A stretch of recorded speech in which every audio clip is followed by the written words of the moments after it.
Okay, today we're going to be talking about power washing. Specifically, our garage is covered in log siding, as you can see, and the weather has played havoc with us over the last few years.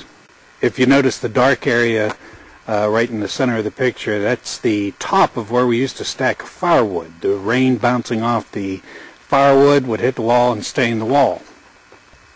That same rain activity is a problem you get with wood that is located near the ground.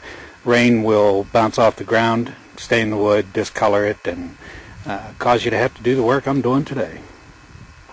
Well, I got a little bit of a jump on you today. I started doing this side of the garage about an hour or so ago, and you can see I got a good bit done in just a short period of time. When you get a view of the entire side of the building here, you can see by looking at the right, it didn't really look that awful bad, like it really needed restained. But as you start removing a lot of the old stain, you start to notice that the wood really has been discolored quite a bit.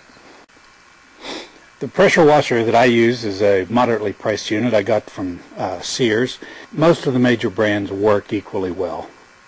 This is the wand or the nozzle of the power washer, and I promise you, if you haven't used one of these before, there's a little bit of a learning curve. If you hold it in one place too long or get it too near the wood, it'll chew it up like a chainsaw.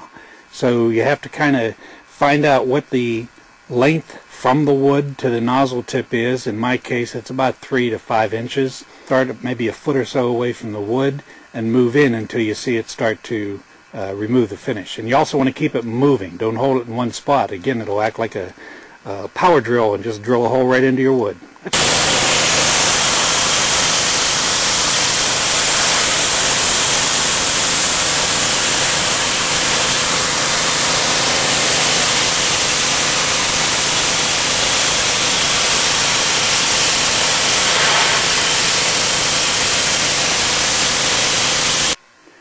Okay, between this side and the other side, the two long sides, and they're both about 30 feet long, 10 feet high, it took me about 3 hours to power wash both sides. So this side I just finished.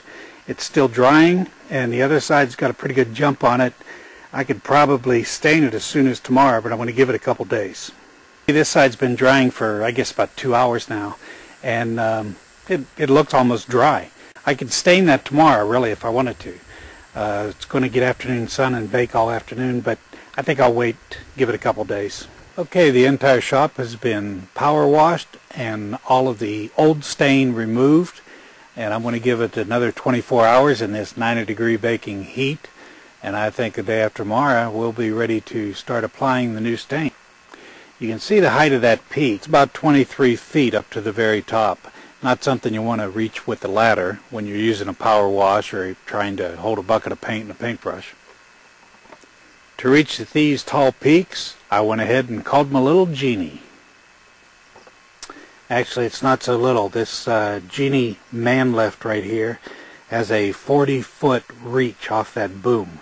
So that gave me plenty of room to park away from the building, stretch the boom over, and be able to manage the power washer at those heights.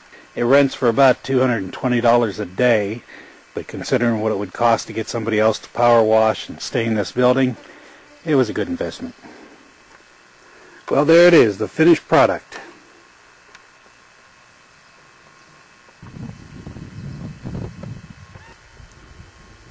Actually, 2 full days of work, although it took me 3 days because I let it dry in the sun for a day before I applied the stain.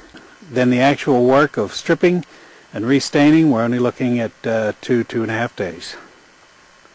And just like any other project you'll have, having the right tools makes everything go a whole lot easier.